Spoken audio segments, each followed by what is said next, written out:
Hello students, this is me Kapil Avdesh Upadhyay in front of you. Now we are also discussing a chapter of physical chemistry.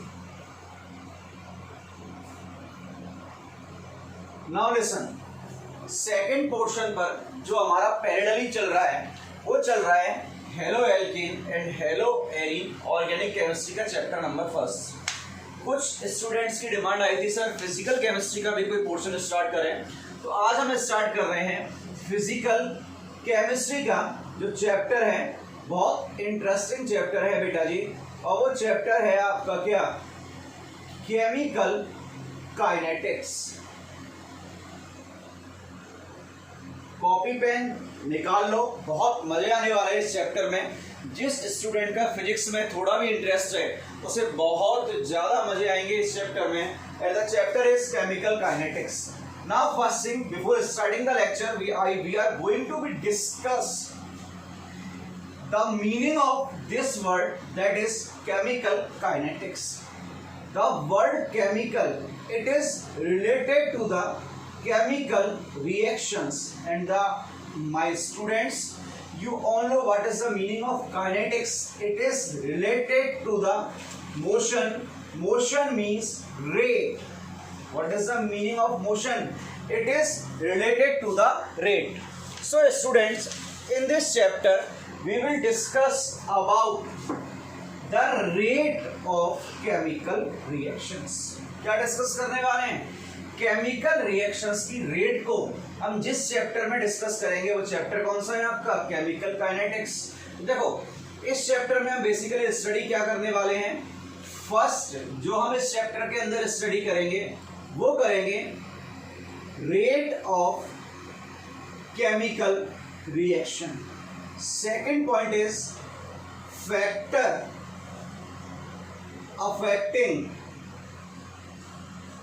rate of reaction, R means rate, O means of, R means reaction। अब factors कौन कौन से हैं जो हमें study करने हैं। Factor first is temperature, second is concentration, third is catalyst. यहां पर हमारे पास तीन फैक्टर हैं और तीनों की तीनों फैक्टर बहुत इंपॉर्टेंट हैं, चाहे टेम्परेचर हो, चाहे कॉन्सेंट्रेशन हो, चाहे कैटालिस्ट हो। और थर्ड पार्ट हम डिस्कस करने वाले हैं किसके बारे में, mechanism of reaction.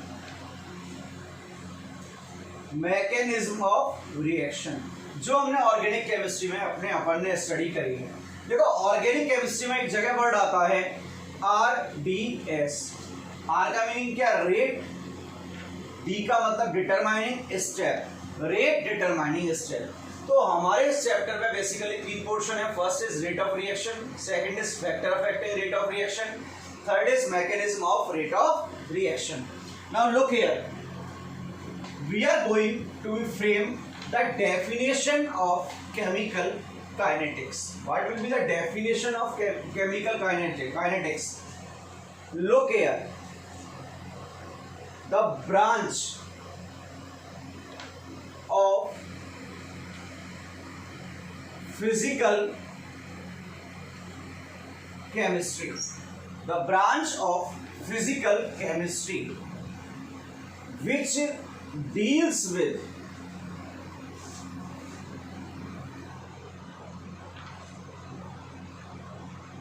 rate of a chemical reaction, rate of a chemical reaction and the factors which affect rate of reaction. Now look here, there are two words which deals with rate of a chemical reaction and the factors which affect the rate of reaction, and it also deals with and it also deals with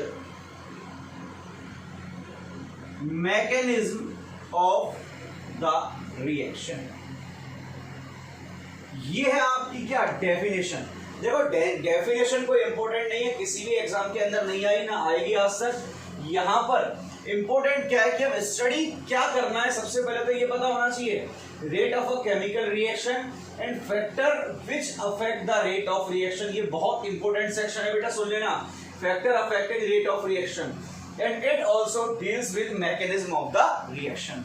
तो देखो class 11th में foundation के अंदर हमने एक point study किया था, और पॉइंट क्या था, पॉइंट क्या पूरा की पूरा चैप्टर है केमिकल इक्विलिब्रियम। तो देखो जो केमिकल इक्विलिब्रियम की जो ब्रॉड फॉर्म है ना केमिकल इक्विलिब्रियम का, वो ब्रॉड फॉर्म क्या है आपका, केमिकल काइनेटिक है। और देखो एक पॉइंट और, केमिकल काइनेटिक जो है ना वो एक प्रैक्टिकल अप्रोच है। सुन लेना, ये एक प्रैक्टिकल अप्रोच होती है केमिकल काइनेटिक जो है।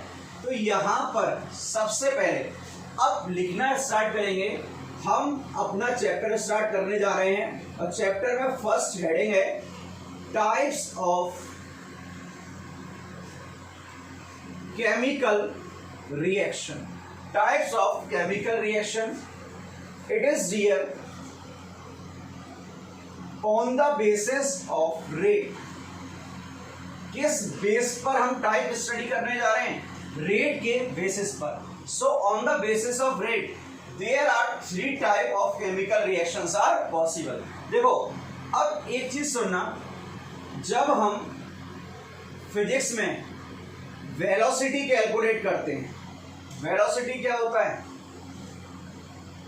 डिस्प्लेसमेंट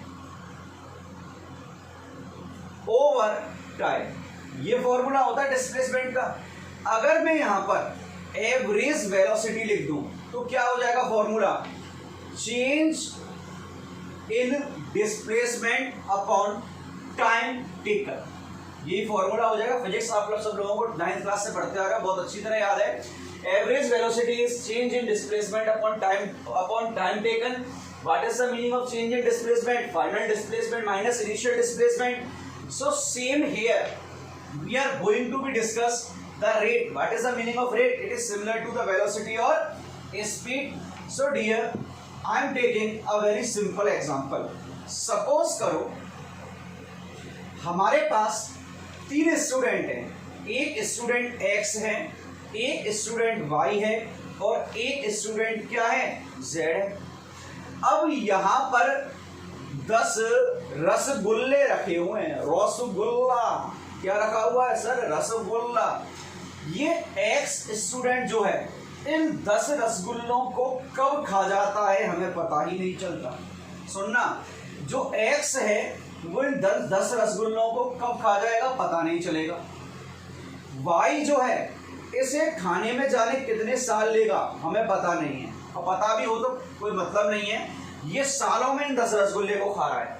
जबकि जो Z है वो एक डेफिनेट टाइम में, क्या बोला मैंने, डेफिनेट और फाइनाइट टाइम में इन 10 रसगुल्लों को खा रहा है। तो देखो अगर मैं आपसे बोलूं कि बेटा क्या आप X के रसगुल्ले खाने की रेट कैलकुलेट कर सकते हो क्या, आपको पता ही नहीं कि रसगुल्लों को कब खा गया।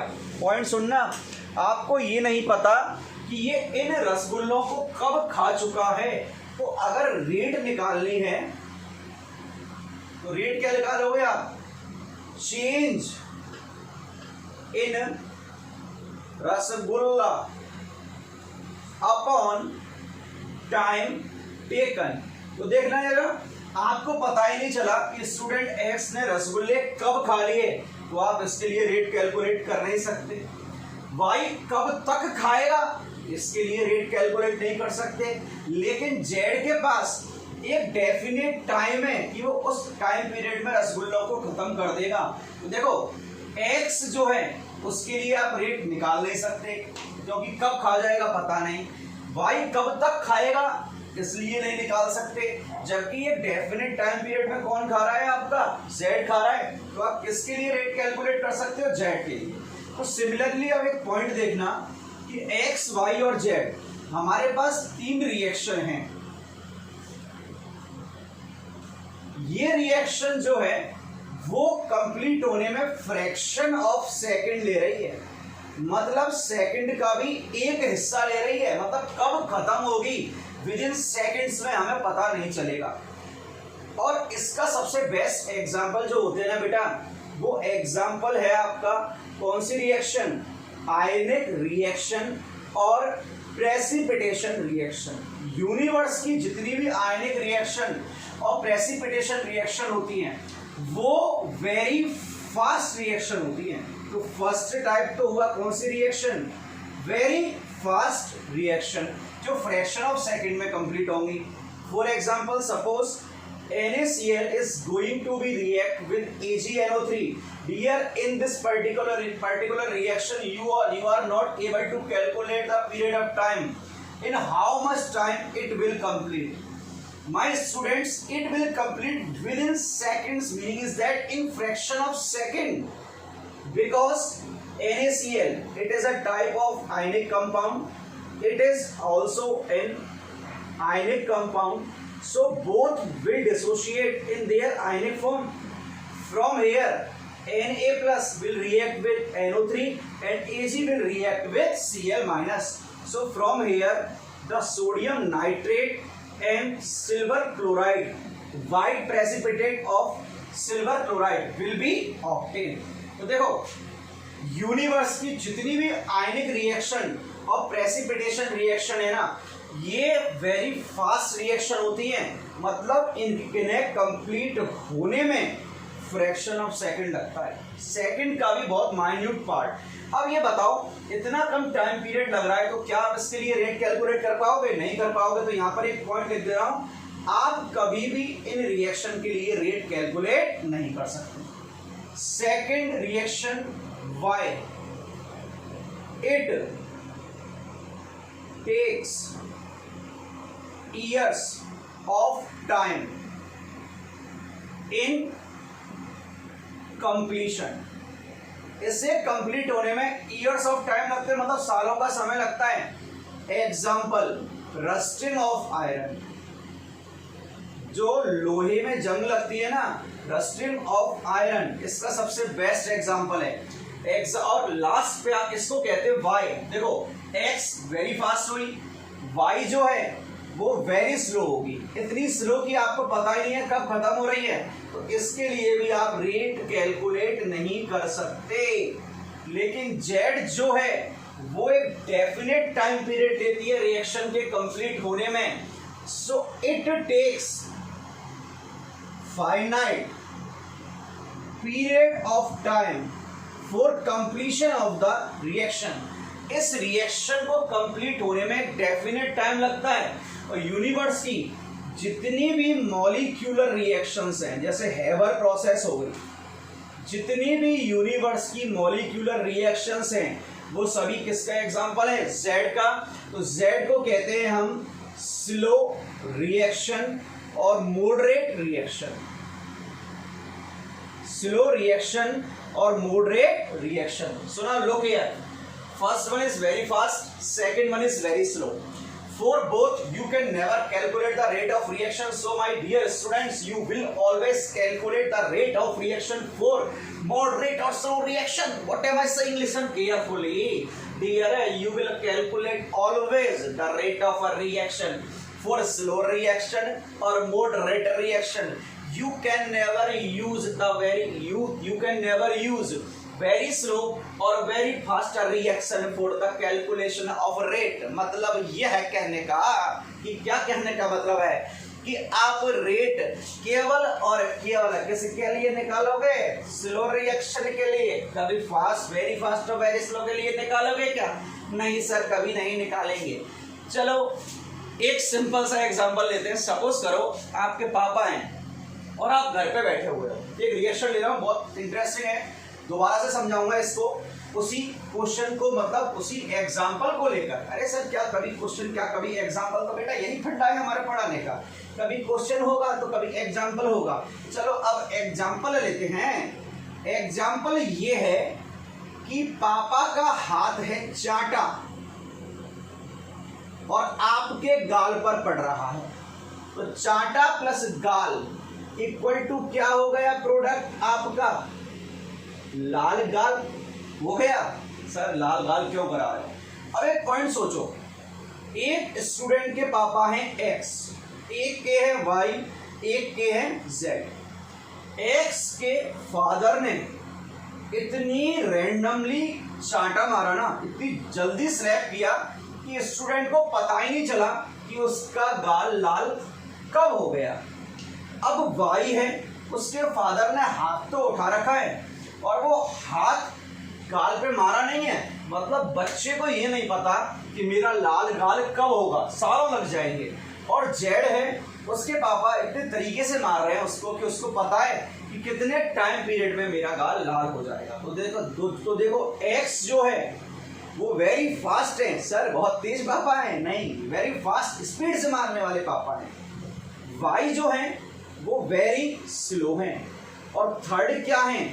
मॉडरेट। तो आप किस पापा के लिए रेट ऑफ रिएक्शन निकाल सकते हो? सर जेड पापा के लिए। किसके लिए? सर जेड पापा के लिए हम क्या निकाल सकते हैं? Rate of reaction. तो अपनी कॉपी में एक नोट डालो और नोट डाल के एक पॉइंट लिखना, वी विल ऑलवेज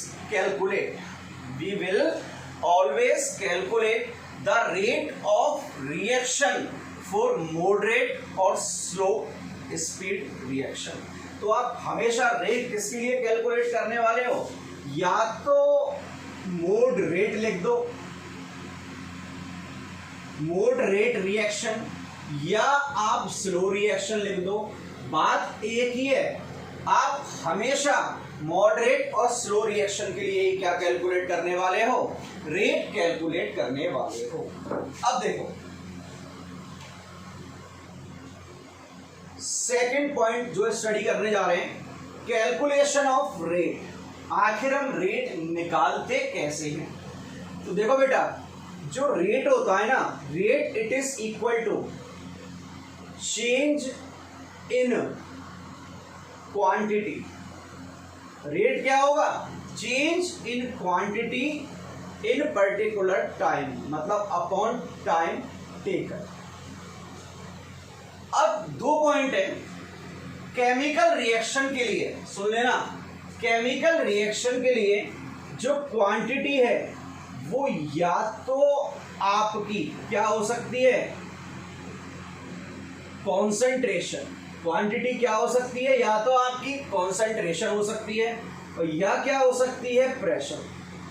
अगर रिएक्टेंट और प्रोडक्ट एक्वस स्टेट में है तो कॉन्सेंट्रेशन, और अगर गैसियस स्टेट में है तो क्या होगा आपका? ये प्रेशर। सुन लेना, अगर क्वांटिटी जो है वो क्वांटिटी अगर रिएक्टेंट और प्रोडक्ट एक्वस में है तो कॉन्सेंट्रेशन, और गैसियस में है तो क्या होगा आपका? Pressure. Now look here, we are going to be convert a reactant A into the product B. इसके लिए हमें रेट कैलकुलेट करना है at initial point, that is t is equal to 0 second. t is equal to 0 second का meaning क्या है? कि अभी रिएक्शन स्टार्ट हुई नहीं है। क्या स्टार्ट नहीं हुई? रिएक्शन स्टार्ट ही नहीं हुई। अगर रिएक्शन स्टार्ट नहीं हुई तो कॉन्सेंट्रेशन किसकी होगी? केवल रिएक्टेंट की। ए नॉट का मीनिंग क्या है? Concentration of reactant. तो बी क्या हो गया? Nil. T is equal to T dash second ले लिया मैंने, मतलब किसी पॉइंट ऑफ टाइम पर। अब पॉइंट ऑफ टाइम पर इसमें से x मोल पर लीटर ये फॉर्म हो गए। ये कितने हुए? x मोल पर लीटर। तो ये क्या हो गया? ए नॉट माइनस एक्स। दोबारा सुन लेना, ए नॉट है, इसमें से x ये फॉर्म हुआ तो ए नॉट माइनस एक्स हो गया। Now I am going to calculate rate of reactant. किसके लिए कैलकुलेट करने जा रहा हूं मैं? रिएक्टेंट के लिए। अब रिएक्टेंट के लिए तो देखो, एक रिएक्शन में जब तक रिएक्टेंट कंज्यूम नहीं होगा, भाई जब तक रिएक्टेंट कंज्यूम नहीं होगा तब तक प्रोडक्ट नहीं बनेगा। तो इसके लिए हम एक वर्ड और लिख रहे हैं, रेट ऑफ कंजप्शन क्या लिख दिया, रेट ऑफ कंजप्शन। और इसके लिए हम एक वर्ड और लिख सकते हैं, रेट ऑफ डिसअपीयरेंस, मतलब गायब होना, रेट ऑफ डिसअपीयरेंस। तो ये देखना, ये किसके इक्वल होगी, change in concentration of reactant. यहां क्या लिखा था, चेंज इन क्वांटिटी, तो change in concentration of reactant delta A upon change in time, मतलब टाइम टेकन। यहां देखो डेल्टा ए फाइनल कितने, क्या लिखेंगे अगर पूरा लिखूं तो A final minus A initial upon T final minus T initial, तो वो मैं लिख नहीं रहा। फाइनल कितनी है, A naught minus x minus initial कितनी है ये बताओ आपकी, ए नॉट, यही है, A naught minus x minus A naught upon T final, T dash है और इनिशियल क्या है 0, तो मैं सिंपल टी लिख दे रहा हूं, लिख दिया। ए नॉट टू ए नॉट क्या होगा, कैंसिल आउट, यहां क्या बचा माइनस एक्स अपॉन टी। अब एक चीज देखो कि क्या कभी रेट नेगेटिव हो सकती है, क्या कभी ऐसा हुआ कि आप बाइक पे जा रहे हो 60 किलोमीटर पर आवर से चल रहे हो, ब्रेक लगाई तो 40 किलोमीटर पर आवर स्पीड हो गई, क्या बाइक पीछे जाती है क्या कभी, सर हमारी चली जाती है, अरे शक्तिमान तुम्हारी भी नहीं जाती है। तो सुनना, रेट कभी भी नेगेटिव नहीं होती, इसलिए जब रिएक्टेंट के लिए रेट कैलकुलेट करते हो ना, आगे माइनस लगा देते हैं, तो यहां भी आगे क्या आ जाएगा कंप्लीट के माइनस, तो माइनस माइनस क्या हो गया plus, plus x over T. देख लो क्या आया है, प्लस एक्स ओवर टी। याद रखना माइनस आगे इसलिए लगाया है क्योंकि कभी भी रेट नेगेटिव नहीं आ सकती, तो रिएक्टेंट के लिए निकालो तो आगे क्या लगा दो minus. Second portion, rate of product. अब देखो रिएक्टेंट का तो कंजप्शन हुआ था तो रेट ऑफ कंजप्शन है, लेकिन प्रोडक्ट का फॉर्मेशन हुआ है तो इसको हम रेट ऑफ फॉर्मेशन भी लिख सकते हैं और रेट ऑफ प्रोडक्शन भी लिख सकते हैं, बात एक ही है। चाहे प्रोडक्शन लिखो चाहे क्या लिखो आप यहां पर फॉर्मेशन लिखो, तो यहां पर ये किसकी इक्वल हो जाएगी, change in concentration of B upon change in time, यही होगा यहां पर। तो एक पॉइंट देखना, डेल्टा फाइनल कितनी है इसकी x, इनिशियल निल, तो ये सिंपल है x माइनस 0 अपॉन टी, तो ये कितना आया x अपॉन टी, कितना आ गया x अपॉन टी। अब एक चीज देखो, जितने रेट से कंजप्शन होगा उतने ही रेट से फॉर्मेशन होगा, सुन लेना, जितने रेट से रिएक्टेंट रिएक्ट करता है ना उतना ही रेट से प्रोडक्ट बनता है। जैसे पापा जितनी जोर से चांटा मारेंगे ना उतनी जोर से ही गाल लाल होगा, अगर चांटा धीरे मारा तो गाल कम लाल, तेज मारा तो गाल ज्यादा लाल। तो जितने रेट से रिएक्टेंट क्या होगा रिएक्ट करेगा उतनी ही रेट से क्या बनेगा आपका प्रोडक्ट। सिर्फ डिफरेंस ये है यहां आगे माइनस लगाते हैं, यहां पर आगे माइनस नहीं लगाते। तो एक पॉइंट और लिख लो, rate of production, rate of production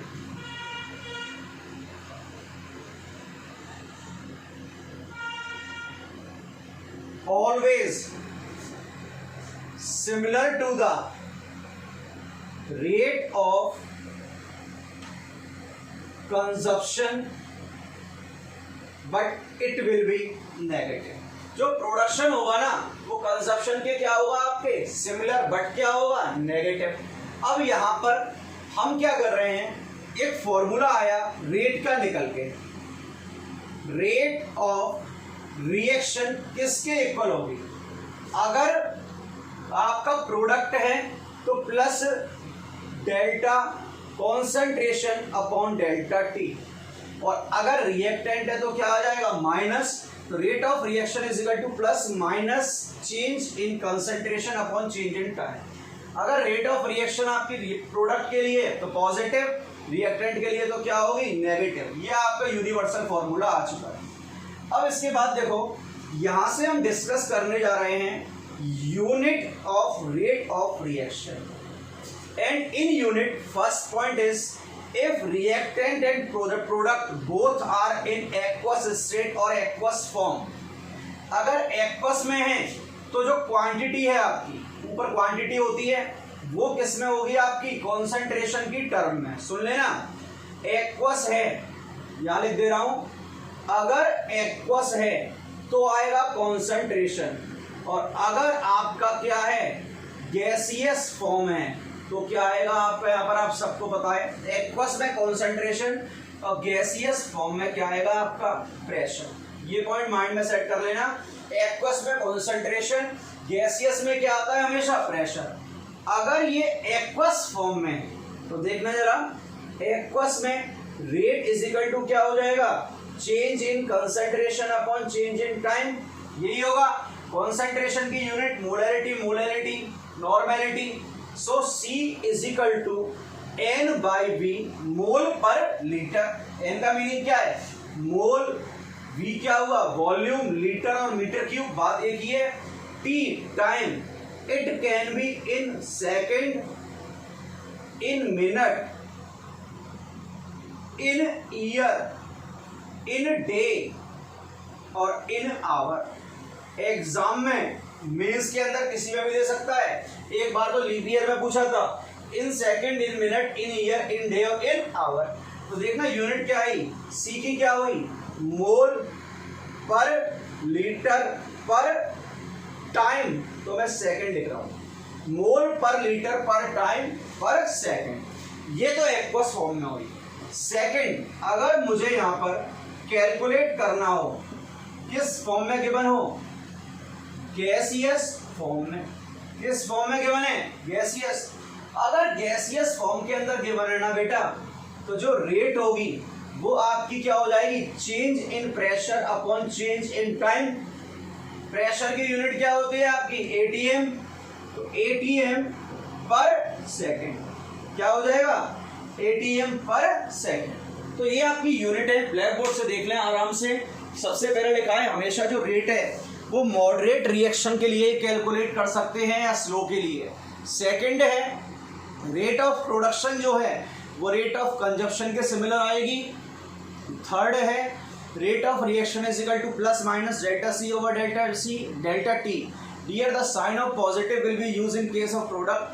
On the other hand, the negative sign will be always used in the case of reactant. Then after we discussed about the unit of rate of reaction. First one, if aqueous form is given, then rate is equal to delta C upon delta C, delta T. C, it is mole per liter, so mole per liter per second, कोई भी लगाओ। और gaseous में pressure आएगा तो rate is equal to atmosphere per second. तो आज का लेक्चर हम यही ओवर करते हैं। कल का लेक्चर और भी इंटरेस्टिंग होने वाला है, और ऑर्गेनिक केमिस्ट्री का जो नेक्स्ट लेक्चर है, लेक्चर नंबर 5, वो भी आज आने वाला है। तो be ready for the next lecture always.